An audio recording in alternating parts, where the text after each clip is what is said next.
Introduction. When people hear the word shame, they often have one of two responses. I'm not sure what you mean by shame, but I know that I don't want to talk about it. Or, oh, shame, I know it well, but I don't want to talk about it. As a shame researcher, I understand our reluctance to talk about it. Shame is so powerful that we sometimes feel shame just talking about shame. But after spending 6 years interviewing hundreds of women about their lives, here's what I've learned. We all experience shame. It is an absolutely universal emotion. I must confess that before reading this book, I never, ever thought about shame. One, when I thought and kind of was doing my own inner work and trying to name feelings and identify what was it that I was feeling as a beginning, a starting point for a process of getting to know myself, shame never came into the light. In addition to that, I have never ever thought of shame as this absolutely universal emotion. So not sure about you. But so that was the first thing that struck me from the beginning of the book. Okay, so if it is a universal emotion, where is it in my life? Where does it manifest? What am I ashamed of? So those were like initial questions that just kind of pop into my mind, and Brené Brown will do a good job in bridging, assisting us to get to the gist of it within us. The less we understand shame and how it affects our feelings, thoughts, and behaviors, the more power it exerts over our lives. However, if we can find the courage to talk about shame and the compassion to listen, we can change the way we live, love, parent, work, and build relationships.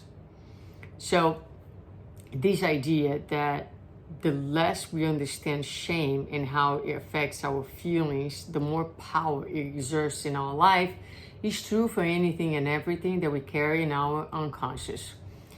The unconscious is God-given in the sense that it's hard to imagine that we would survive if we had every single difficult emotion and feeling in the forefront of our awareness at all times.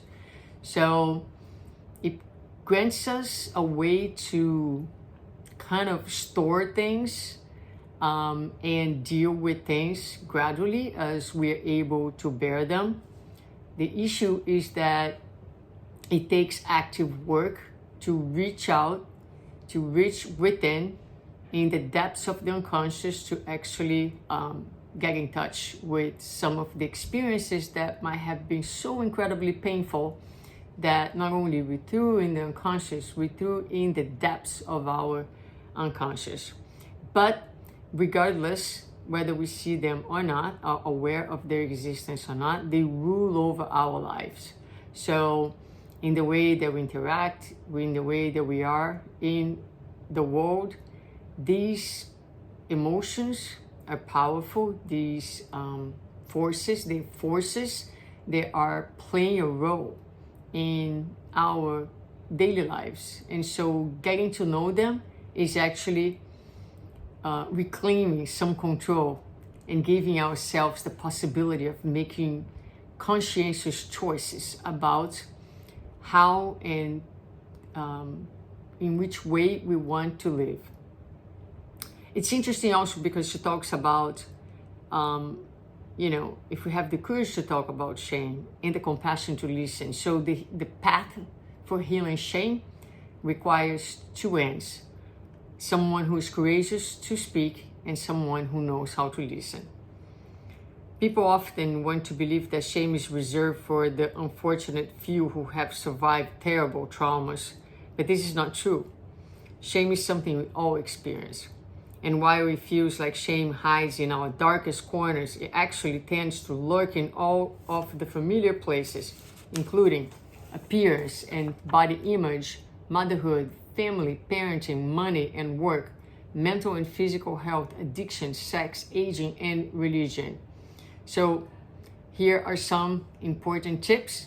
Maybe you're listening, maybe you're like, well, I have no clue where I experienced shame in my life, but she just put a number of categories here that just by listening to them, you might go like, yeah, that makes sense. Motherhood, family, parenting, work, money, health, addiction, sex, body image is really and definitely a big one. So this book offers information, insight, and specific strategies for understanding shame and building resilience. We can never become completely resistant to shame. However, we can develop the resilience we need to recognize shame, move through it constructively, and grow from our experiences. And I would say and hope that not only we can build resilience to shame, but we can come to a place of self-acceptance and peace with the human in ourselves that can actually diminish the experience of shame significantly. Across the interviews with women with high levels of shame resilience share 4 things in common. I refer to these factors as the 4 elements of shame resilience. The 4 elements of shame resilience are the heart of this book. As we learn more about shame resilience and start to put the elements into practice, we can start to move through the byproducts of shame, which are fear, blame, and disconnection. So as we experience shame, along with that comes fear, comes blaming others as a way of protecting ourselves, disconnection, moving away. I'm so ashamed to be near anyone. I need to be isolated. And shift from these experiences to move towards courage, compassion, and connection we need to live our best authentic lives.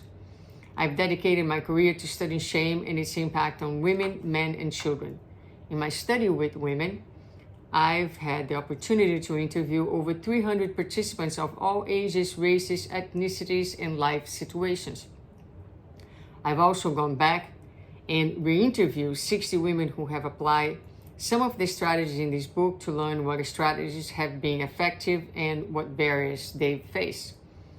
If you're not sure of shame's impact in your own life, it may help to read some quotes from my interviews. In these quotes, you can start to see the complex weaving of shame, fear, and cultural expectations. Are you ready to embark on this journey with Brené Brown and myself to reflect, to learn, to identify shame, most importantly, to learn about the 4 elements that help us to build resilience and grants us a way of being more fully, wholeheartedly present with ourselves and consequently with others. I'm excited about it. I hope you are too. Next episode, we're gonna go through the examples and together look at how some of the women do embrace a lot of the topics and a lot of the issues that are common to all of us.